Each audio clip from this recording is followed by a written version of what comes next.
Hello and welcome back to the Deep Dive. It is wonderful to have you with us again. It's great to be here. Now, usually when we gather here, we're tackling a massive nonfiction book or, analyzing global trends. We try to cast a very wide net. But today we are doing something completely different. We're zooming in. We're going micro. We certainly are. And honestly, I think this might be one of the most practical, high-utility sessions we've ever done. I think so, too. We have a source document in front of us that looks, well, it looks deceptive.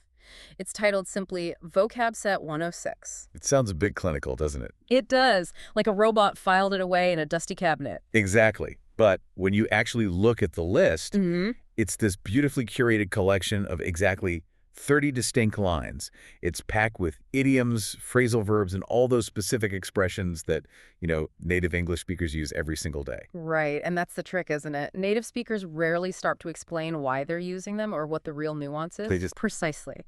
And that is the mission for this deep dive. We aren't just going to read a list. That would be, frankly, boring. And not very helpful. Not at all. We want to master these. We want to understand the mechanics underneath the hood. So to do that, we're shifting our dynamic today. I'm stepping into a very specific, very functional role. You are. For the next hour or so, you're adopting the persona of the patient English teacher. That is the goal. Speed is the enemy today. We want to move slowly. We want to be deliberate. We're going to strip away the complexity and use simple, calm, accessible language. The objective is that by the end of the session, you don't just recognize these phrases, you feel comfortable enough to actually say them. So own them. To own them, yes. I love that approach. No rushing, just thorough understanding. Yeah. And to make sure we're actually being thorough, because it's so easy to say that and then, accidentally speed up, you've got a specific methodology, right? It's sort of checklist for every single item. I do. It keeps us honest and it makes sure we cover every single angle. So for every item, we're going to do a few things. Okay. First, obviously, I'll explain the meaning in very simple English. Then I'll give you 3 distinct sentence examples so you can hear it in context. Right. But then we go deeper. We'll look at the word family, the semantic field.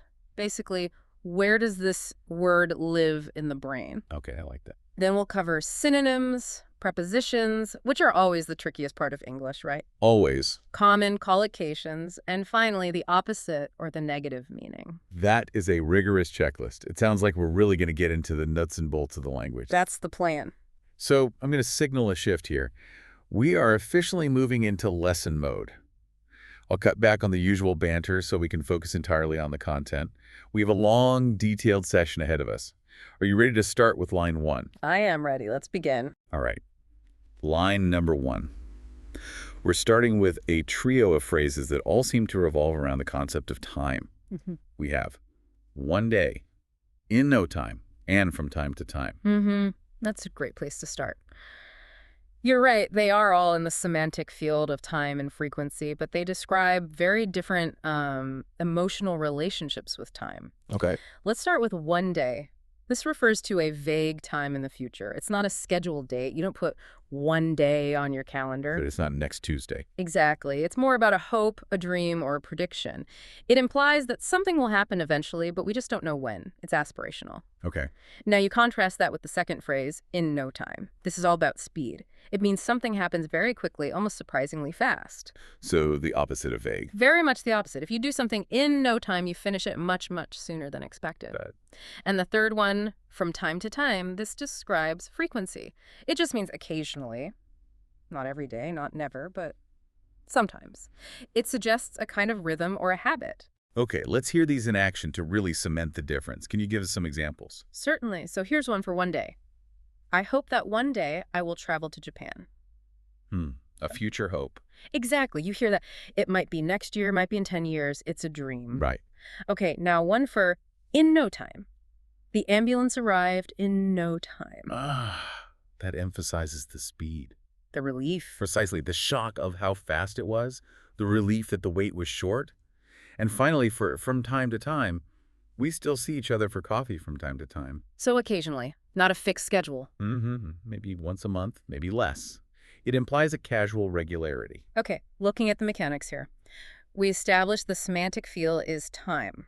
What about synonyms? If I wanted to say these things without using these specific phrases, what would I use? Good question. For one day, you could say someday or eventually. Oh, Eventually is a great synonym oh. because it carries that same weight of, inevitability. Okay, someday, eventually. Makes sense. For in no time, you could say very soon. Instantly, immediately, or another idiom is before you know it. Oh, I like that one. Before you know it. Yeah. And for from time to time, you could use occasionally, now and then, or simply sometimes. And collocations, how do these naturally, glue themselves to other words in daily life? Right. For one day, a very common collocation is one day I will. It's like a promise to yourself, or one day we hope to. For in no time, you often hear finished in no time or will be there in no time. It's often used to reassure someone who's waiting. Okay. And from time to time, you might hear, I go there from time to time, or I think about it from time to time. And if we flip them, what are the opposite? Okay. The opposite of one day, something happening eventually, would be never. The dream is dead. The dream is dead, exactly. The opposite of in no time, which is fast, would be taking forever or taking ages. Right. And the opposite of from time to time, so occasionally, would be always, constantly, or every single day. That is a great start. It really shows how 3 simple time words can paint completely different pictures. Let's take a brief pause to let that sink in. All right, moving on. Line number 2 is a phrase I use constantly. Often when my memory is failing me, the phrase is, the other day. The other day, yes. This is a very, very useful social tool. It refers to a specific time in the recent past. Right. However, and this is the key, it is deliberately not specific about the date. It doesn't mean yesterday, and it usually doesn't mean today. It typically means, 2, 3, maybe 4 days ago. That's exactly why you use it. I don't have to commit to saying Tuesday and then risk being wrong. Precisely. It saves you from being corrected. It's a way to reference a recent event without needing to remember exactly which day of the week it was. Can you give us a few examples of it in use? Of course. I ran into your brother the other day at the supermarket. See? It implies the meeting was recent, probably earlier this week, but the exact day doesn't matter to the story. Right, it's irrelevant. Exactly. Here's another. We were just talking about this topic the other day. This suggests the conversation is still fresh in our minds. Okay. And one more. I bought a new pair of shoes the other day. In all these cases, it's the recent past, but the specific date is just not important. So structurally, this is an adverbial phrase of time, and it's specifically focused on the past. Correct. It lives in the past tense. You wouldn't say, I will see you the other day. It doesn't work. Right. If I want to switch it up, what are my synonyms? You could say recently, a few days ago, or lately. Okay. Although you should be a little careful with lately. Lately often implies a repeating action like I've been going to the gym lately, whereas the other day is usually a single specific event. Ah, that is a crucial distinction. Thank you. What about collocations? It's very often used with verbs of communication or seeing, encountering people. Okay. So I saw him the other day. We spoke the other day. I heard the other day that. It sets the scene for a piece of news or a little story. And the opposite. Well, since the other day is the recent past, the opposite could be much later in the future or in the distant past, like years ago or ages ago. Or just tomorrow. Or simply tomorrow if you're looking at the immediate future. Got it. Let's pause there. Ready for the next one. Line number 3. This one looks like a phrasal verb with a double life. The phrase is fix up. That's fix something up. You are right about the double life.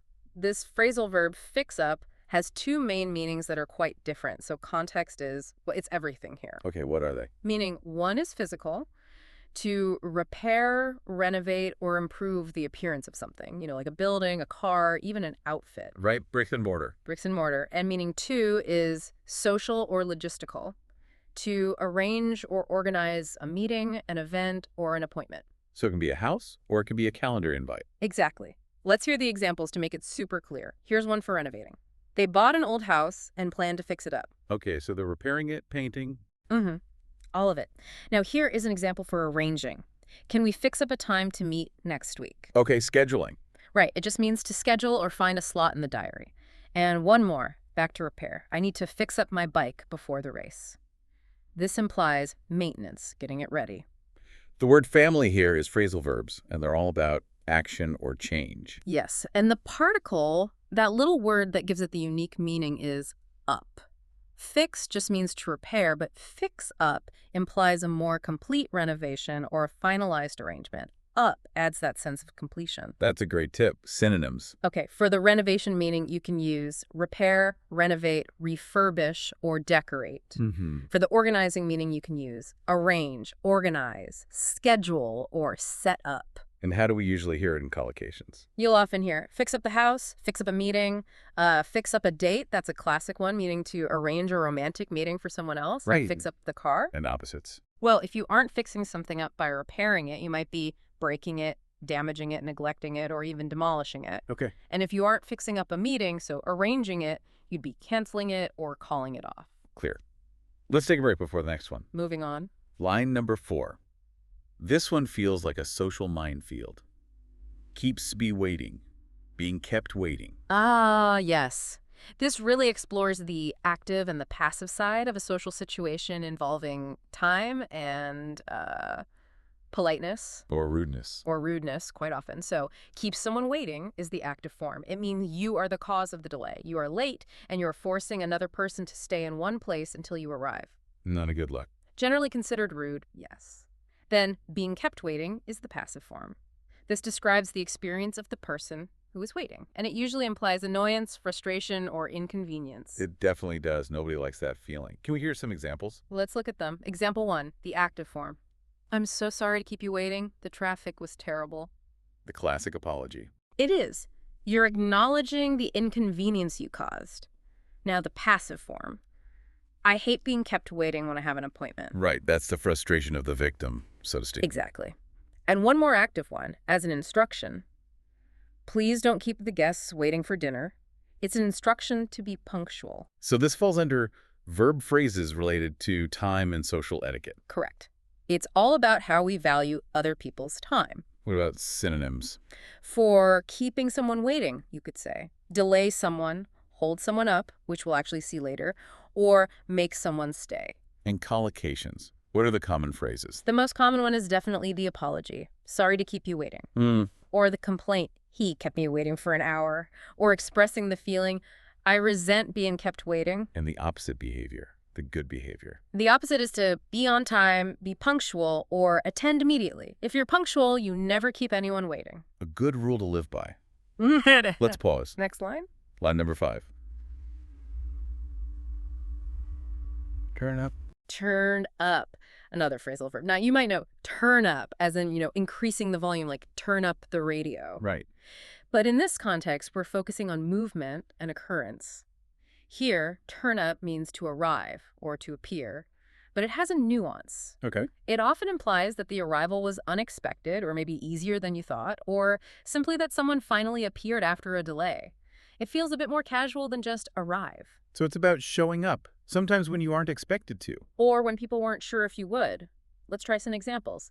He finally turned up at the party around midnight. Okay, so he arrived late. The word finally really emphasizes that. It does. It reinforces the delay. Here's another one for objects.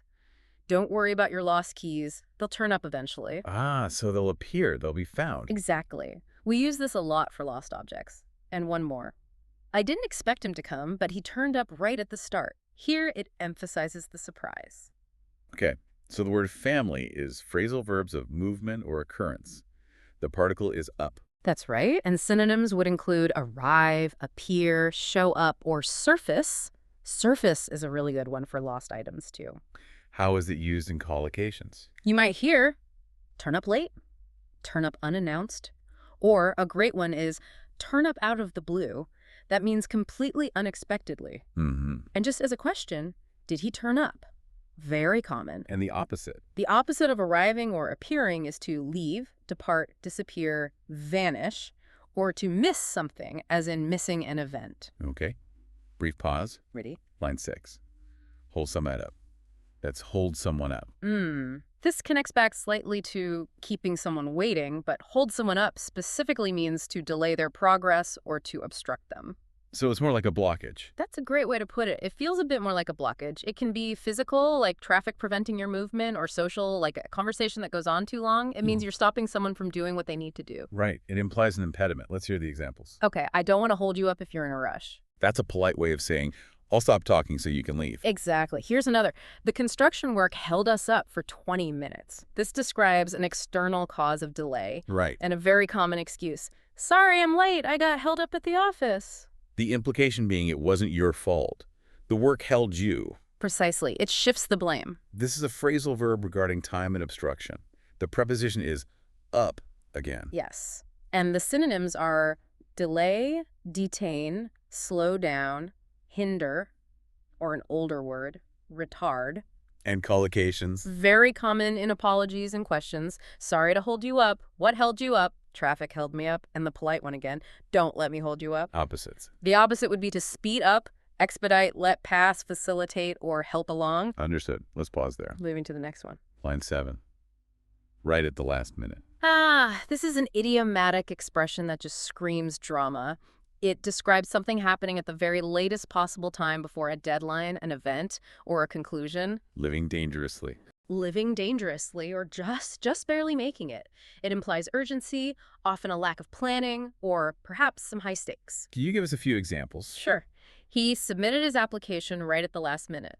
So if the deadline was 5:00 p.m., he submitted it at 4:59 p.m. Cutting it close. Very close. Another one. We almost missed the flight. We arrived right at the last minute. And a third. They decided to cancel the trip right at the last minute. This implies a very sudden change of plan. The concept here is time and urgency. And the key preposition is at. At the last minute. We just add right for extra emphasis. Synonyms. A classic literary one is at the 11th hour. Oh, I like that. Also, just in time, in the nick of time, or more informally, barely making it. Collocations. You often hear it describing a habit. He always leaves it right to the last minute. Or, about a sudden change, they changed plans right at the last minute. And the opposite of this behavior. Doing something well in advance, early, ahead of time, or with plenty time to spare. The behavior of a very organized person. Okay. Pause. It's lying. Line 8. This is a vivid one. Waste your breath. I love this idiom. It's so physical. Literally, you are using the air from your lungs to speak. So to waste your breath means to talk or argue or give advice to someone with absolutely no result. You are literally wasting your physical effort because the other person will not listen, will not change their mind, or they simply do not care. It implies total futility. It's a very frustrating feeling. I think we've all been there. It is. We have. Example 1. Don't try to change his mind. You're just wasting your breath. The implication is that he's too stubborn. Right. Example 2. I tried to warn them about the danger, but I was wasting my breath. They ignored me. Okay. And example 3 as advice. There's no point arguing with her. Save your energy and don't waste your breath. The semantic field is communication and futility. Yes. And for synonyms, you could say, talk to a brick wall. That's another great one. It is. Or talk in vain, speak to no purpose, or even beat a dead horse, though that's slightly different. And collocations. How does it usually appear? It's usually used as a negative command, don't waste your breath, or as an observation, he is just wasting his breath. A common variation is also save your breath. Right. And the opposite. The opposite would be to persuade, convince, make a difference, be heard, or to get through to someone, to have an impact with your words. Clear. Let's pause. Line 9. A matter of time. This idiom deals with probability and inevitability. When we say something is only a matter of time, we mean it is inevitable. It is going to happen. It will definitely happen. So the only question is when, not if. Exactly. That's the perfect way to put it. It sounds a little ominous. It can be. It can be ominous or it can be hopeful. It really depends on the context. Okay, let's hear some examples. All right, a negative ominous one. If he keeps driving that fast, it's only a matter of time before he has an accident. Oh. We are predicting a crash is certain. Right. Now, a neutral factual one. It's just a matter of time before everyone uses electric cars. It's a trend that seems unstoppable. And a positive one. She is so talented, it's only a matter of time before she becomes famous. Okay, so the concept is probability in time. Yes. For synonyms, you could use inevitable, bound to happen, certain, unavoidable, or even destined. And collocations. It's very formulaic. It's only a matter of time. It's just a matter of time. Or it's a matter of time before, and then you say what will happen. In the opposite. Something that is impossible, never happening, unlikely, preventable, or maybe a long shot. Pause there. Moving on. Line 10. All in total. Okay, these are adverbial phrases, and they're used to summarize quantity. They both mean the sum of everything, considering every part or every individual item together. It's the bottom line. So they're basically interchangeable. For the most part, yes. In total might feel slightly more formal, like on a bill, but in conversation, you can use either. Okay, can you give us some examples? Of course. Yeah. We have visited 5 countries in all. That means the total count is 5. Another. The bill came to $50 in total. This implies the sum of the food, the drinks, and the tax. And a third one. There were about 20 guests in the room in all. So this falls under quantity and summation. It does. And for synonyms, you could use altogether, completely, the sum total, all told, or collectively. And Caucasians. Usually in questions or statements of summary. How much in all? How many in total? That makes 10 in all. And the opposites. The opposite would be looking at the parts, not the whole. So individually, separately, partially, a piece, or one by one. Simple enough. Let's take a brief break. Next line. Line 11. Add suff up, take sluff away. Here we have 2 basic phrasal verbs related to, well, mathematics and calculation. We're back in the classroom for a moment. Okay. Add up means to calculate the total sum of several numbers. And take away means to subtract, remove, or deduct a number or an amount from another. Simple math. Can you give us some examples? Sure. For add up, please add up the cost of these groceries. I want to know the total bill. Okay. For takeaway, if you take away 3 from 10, you get 7. That's basic subtraction. And you can also use add up, metaphorically. When you add up all the advantages, it looks like a good deal. It's like you're calculating the value. Ah, I like that. So the semantic field is mathematics. The particles are up and away. That's right. Synonyms for add up are calculate, sum, total, tally, or compute. And for takeaway? Subtract, remove, deduct, or minus. What about collocations? You'll hear add up the figures, add up the bill. For takeaway, take away the difference, take away a number. Right. And there's another great collocation for add up. When a story or an excuse doesn't make sense, you can say, it just doesn't add up. Oh, yeah, that's a good one. It is.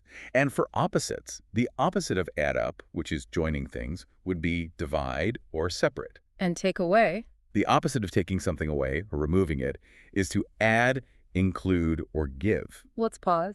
Moving to line 12, which stays in the math world. Count sup, lose count of suff, count stuff out. We are staying with counting, but these have more specific nuances. They're about the process of counting. Okay. So count up is very similar to add up. It means to find the total number of items by counting them. Right. Lose count is a failure in that process. It means you forget the number you've reached while you're in the middle of counting. We've all done that. Many times. And count out usually means to pound items one by one as you put them somewhere, like counting cash onto a table. Or it can also mean to exclude someone from a plan. Ah, 2 meanings again. Let's hear some examples. Okay, example 1 for count up. Let's count up how many chairs we have. We need to know the total inventory. Simple. Example 2 for lose count. I've lost count of how many times I've told you this. This is often used to show frustration. I've told you so many times I can't even remember the number. And example 3 for count out. He counted out $500 in $20 bills. He physically placed them on the table one by one. These are verb phrases of organization and math. Exactly. For synonyms, for count up, you could say tally, total, or enumerate. And for lose count? Forget, get confused, or lose track. And count out. If you're counting items, enumerate works. But if you're leaving someone out of a plan, the synonym is exclude. Collocations. Count up the votes, count up the money, lose count of the days. And for the other meaning of count out, you'll often hear, don't count me out. Meaning don't exclude me. Right, I'm still in the game. And the opposites. The opposite of count up would be to estimate or guess.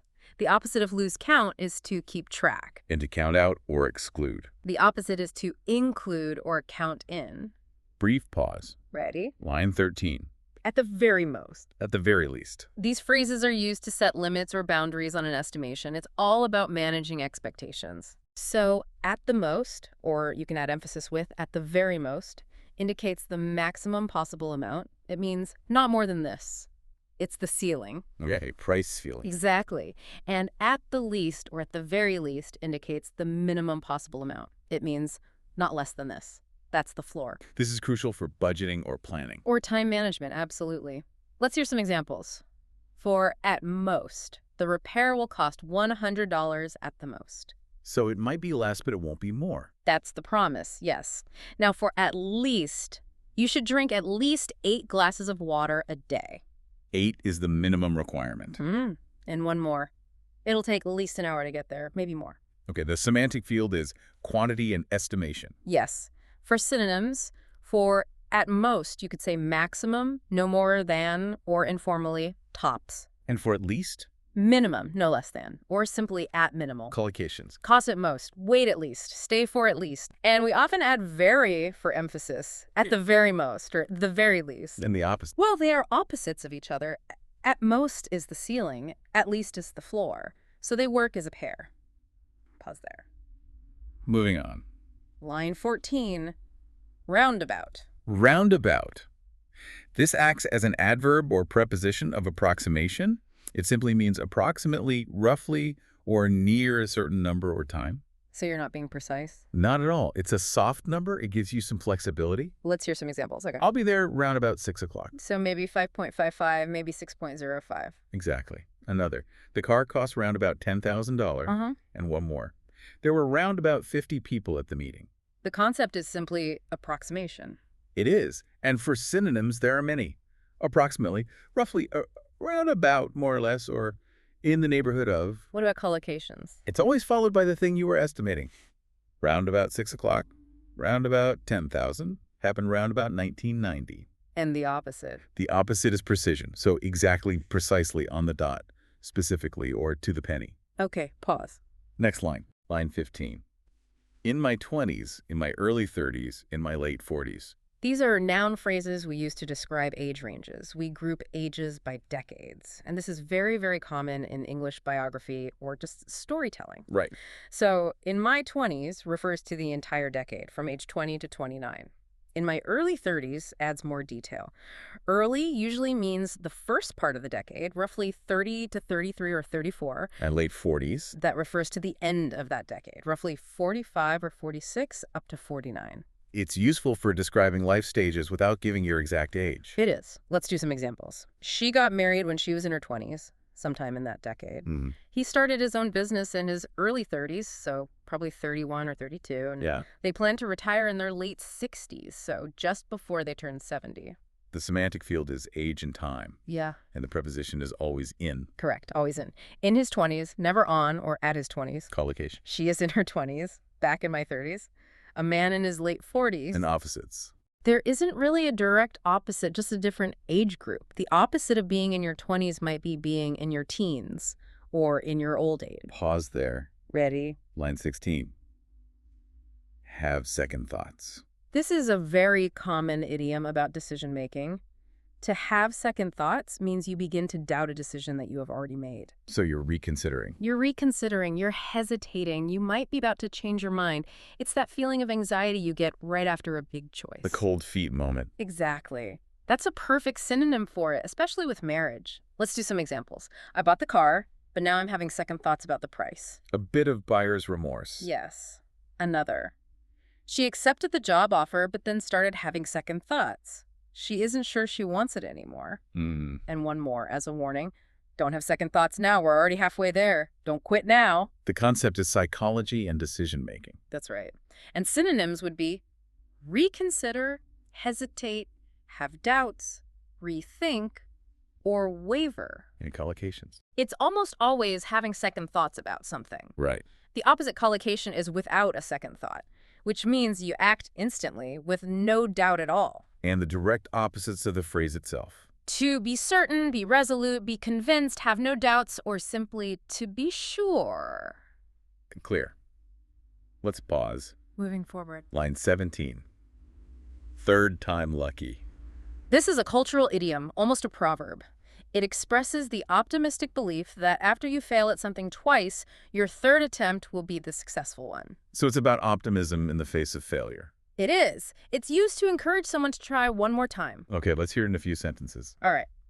I failed my driving test twice, but hopefully it's third time lucky. He applied for the promotion again. Third time lucky, right? The cake burned the first 2 times, but the third one was perfect. Third time lucky. The concept here is superstition and persistence. It is. And a very common synonym, especially in American English, is third time's the charm. Ah, I've heard that one a lot. They mean exactly the same thing. For collocations, it usually stands alone as a phrase. You might say, it will be third time lucky, or just say third time lucky to encourage someone. And is there an opposite? The opposite concept might be beginner's luck, which is when you succeed on the very first try, maybe without any skill. Right. We're just giving up. Or just giving up. That's a good one, too. Pause there. Next. Line 18. Go 50-50. This idiom relates to fairness and, well, math again. To go 50-50 means to share something equally between two people. It implies a perfect, exact split. 50% for you, 50% for me. Precisely. And this usually applies to costs or work or maybe profits from a business. Can we hear some examples? Sure. We decided to go 50-50 on the cost of the meal. We split the bill evenly. Okay. If we win the lottery, we'll go 50-50. We share the prize money equally. And one more, let's go 50-50 on the rent. The semantic field is fairness and division. Synonyms would be split even, share equally, halve, or split it down the middle. And collocations. Split the bill 50-50. Go 50-50 with someone, or as a noun, it was a 50-50 split. And the opposite. The opposite would be an unfair split. To keep it all, pay for everything, or an uneven split like 70-30. There's also an idiom, to take the lion's share, which means you take the biggest part for yourself. Okay. Once again, line 19. Not have a clue, have no idea. These are very strong expressions of ignorance. To not have a clue or to have no idea means you know absolutely nothing about a subject. So it's emphatic. It's not just, I'm not sure. No, it's much stronger than that. It means you are completely blank. You have zero information. Let's hear the examples. Okay, I don't have a clue how to fix this computer. I'm totally lost. Mm-hmm. She had no idea that we were planning a surprise party. She was completely unaware. And another, do you know where he went? I haven't got a clue. The semantic field is knowledge and, well, ignorance. Yes. Synonyms would be clueless, be in the dark, know nothing, be ignorant of, or be baffled. And collocations. How do people usually say it? You'll hear, I haven't got a clue. I have absolutely no idea. Or for extra emphasis, I have no idea whatsoever. And the opposite. To know exactly, be an expert, be well-informed, understand perfectly, or even just have a good idea. Pause there. Next item. Line 20. My hand is killing me.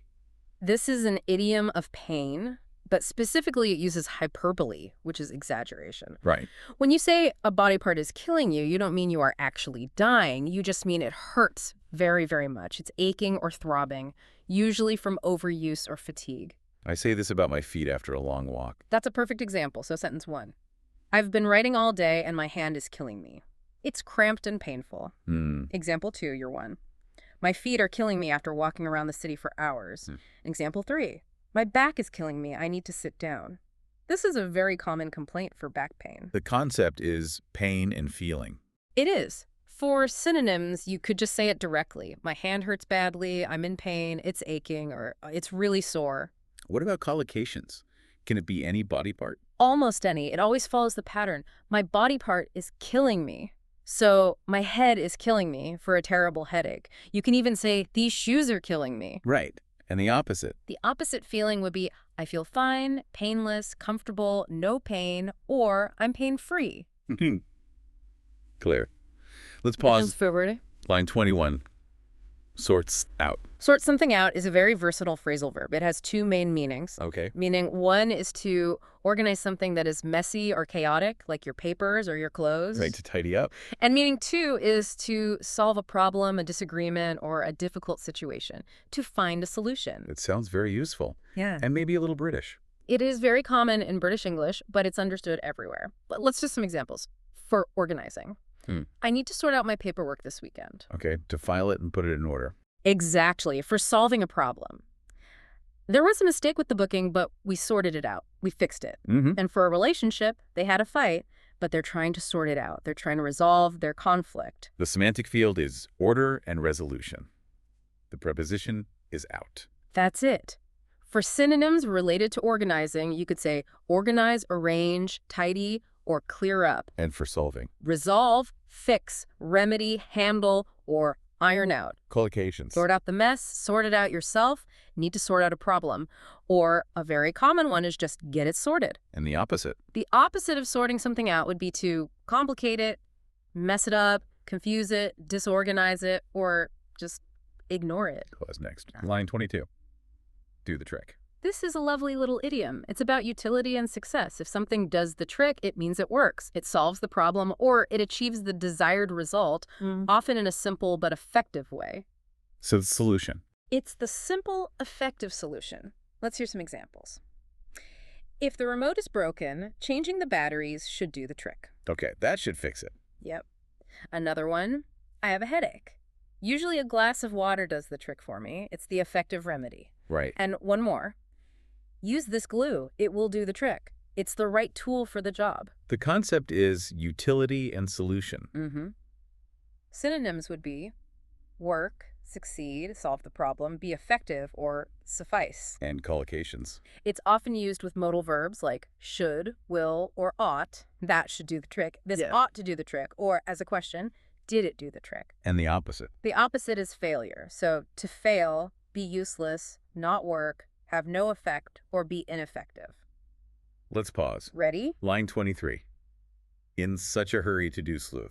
This phrase describes speed and urgency. To be in a hurry means you want to do something very quickly, or you're moving fast because you're late or impatient. And adding such just emphasizes it. Exactly. In such a hurry just makes it sound more intense. Okay, let's hear some sentences. All right.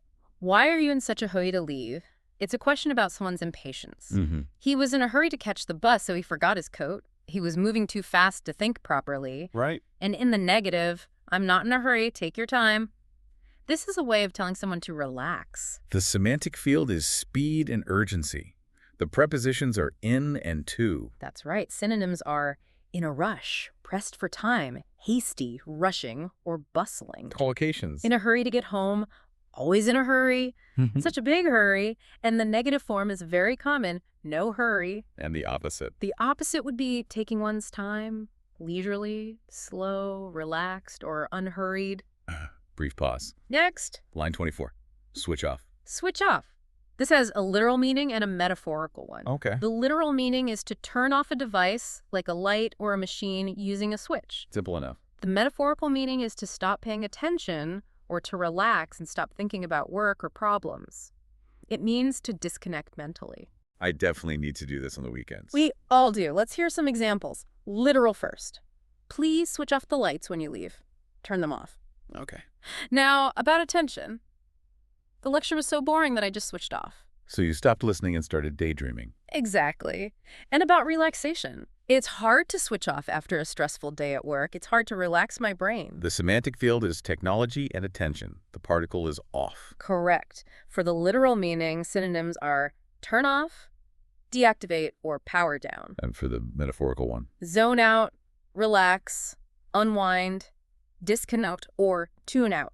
Collocations. Switch off the TV, switch off and relax, my brain switched off. And the opposite. To switch on, pay attention, focus, engage, or stay alert. Pause there. Next item. Line 25. Be out of your depth. This is a powerful idiom that uses a water metaphor. Literally, if you're in water that's too deep, you can't stand and you might drown. Figuratively, to be out of your depth means you are in a situation that is too difficult for you to handle, or a subject you don't understand because you lack the skill or the knowledge. Okay, let's hear some examples of that. All right. I tried to repair the engine myself, but I quickly realized I was out of my depth. I just didn't have the skills. The student felt out of her depth in the advanced mathematics class. It was too hard for her. Right. And as a piece of advice, don't get out of your depth by taking on too much work. Don't accept more than you can handle. The concept is difficulty and ability. The preposition is of. Yes. For synonyms, you could say overwhelmed, in over one's head, incapable, unable to cope, or underqualified. What are the common collocations? Completely out of my depth, feeling out of my depth, or a little softer, I'm a bit out of my depth. And the opposite. The opposite would be feeling capable, comfortable, in control, within one's capabilities, or on top of things. Okay.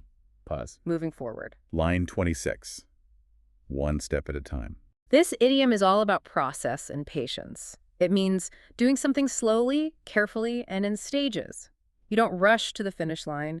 You focus on the immediate task and then the next one. Like learning 30 vocabulary items. Exactly like learning 30 vocabulary items. That's the perfect application. Let's hear the examples. Okay. Don't worry about the huge project. Just take it one step at a time. It means focus on the first task. Recovering from the injury will be slow, so you have to take it one step at a time. It's about being patient with yourself. Right. And he's learning the language one step at a time. The concept is process and patience. It is. Synonyms are gradually, bit by bit, slowly, incrementally, or systematically. And the main collocation seems to be with the verb take. Yes. Take it one step at a time is by far the most common way you'll hear this. Or go one step at a time. And the opposite. The opposite would be doing it all at once, rushing, leaving ahead, impulsively, or in one go. Here. Pause there. Next. Line 27. Yeah. At full stretch. At full stretch. This describes effort and capacity. It has a physical meaning and a more common metaphorical one. Okay. Physically, it can mean reaching as far as you possibly can. But more commonly, it means using all of your energy, all your resources, or all your supplies. You are working to your absolute limit. Okay, can we hear that in action? Sure. The hospital staff were working at full stretch during the emergency. So maximum capacity, they couldn't do anymore. Exactly. Now, the physical meaning. The goalkeeper dived at full stretch to save the ball, extending the body as far as possible. Right. And one more, about resources. Our resources are at full stretch right now. We have nothing left to give. The semantic field is effort and capacity. Synonyms would be to the limit, at maximum effort, maxed out, at full capacity, or informally, flat out. That's called the case. Working at full stretch, resources at full stretch, operating at full stretch. No, the opposite. The opposite would be taking it easy, being below capacity, idle, relaxed, or underutilized. Brief pause. Next item. Line 28. Make the grade. To make the grade means to reach a necessary standard. It means to succeed, to qualify, or to be good enough for a specific purpose or role. So it comes from the idea of grading students or products. That's exactly where it comes from. Let's hear some examples. He wanted to join the team, but he didn't quite make the grade. He wasn't good enough. Sadly, no. Another one. Only the best materials make the grade for our products. Only the best are selected. And she studied hard to ensure she would make the grade in the final exam. The concept is success and standard. It is. Synonyms are succeed, qualify, pass muster, be good enough, measure up, or meet the standard. What are the common collocations? It's very often used in the negative. He didn't quite make the grade, or he failed to make the grade, or you can say someone makes the grade as a and then name the profession. And the opposite. The opposite is to fail, to fall short, to be rejected, to be substandard, or to miss the mark. Pause. Almost there. Line 29. That's life. Ugh, this is a philosophical idiom. It's a saying. We use "that's life" to express resignation or acceptance. It acknowledges that bad, unfair, or disappointing things happen, and we can't change them. So we have to accept them and move on. Exactly. It's a sigh and a phrase. Let's hear it. Okay. I didn't get the job I wanted, but oh well, that's life. Like you stepped it. Sometimes it rains on your holiday. That's life. You can't control the weather. All right. And you can't win every game. That's life. The concept is resignation and acceptance. It is. For synonyms, we often borrow the French phrase c'est la vie. Right. Or you could say, it is what it is, such is life, these things happen, or you can't win them all. And collocations. It usually stands alone, often after oh well, so oh well, that's life. And the opposite. Is there an opposite to acceptance? The opposite would be complaining, saying it's not fair, or just refusing to accept reality. Okay. Last pause. Ready for the final one? Line 30. Ever since. Ever since is an adverbial phrase of time. It emphasizes continuity. It refers to the entire period of time from a specific past point until now. It links a past event to a continuous present situation. Okay, let's hear the examples to make that clear. Sure. I moved here in 2010, and I have lived here ever since. So continuously from that year until today. Exactly. They met in school and have been friends ever since. Their friendship started then and has never stopped. And one more. He had an accident on his bike and hasn't ridden one ever since. The continuous situation is not riding a bike starting from that specific moment. The semantic field is time and duration. Yes.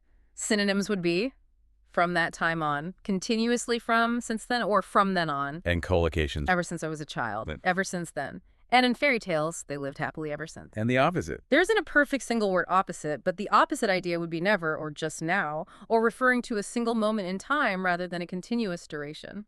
And that brings us to the end of the list. That was 30 items, thoroughly analyzed. It was. And I really hope the value of this method is clear.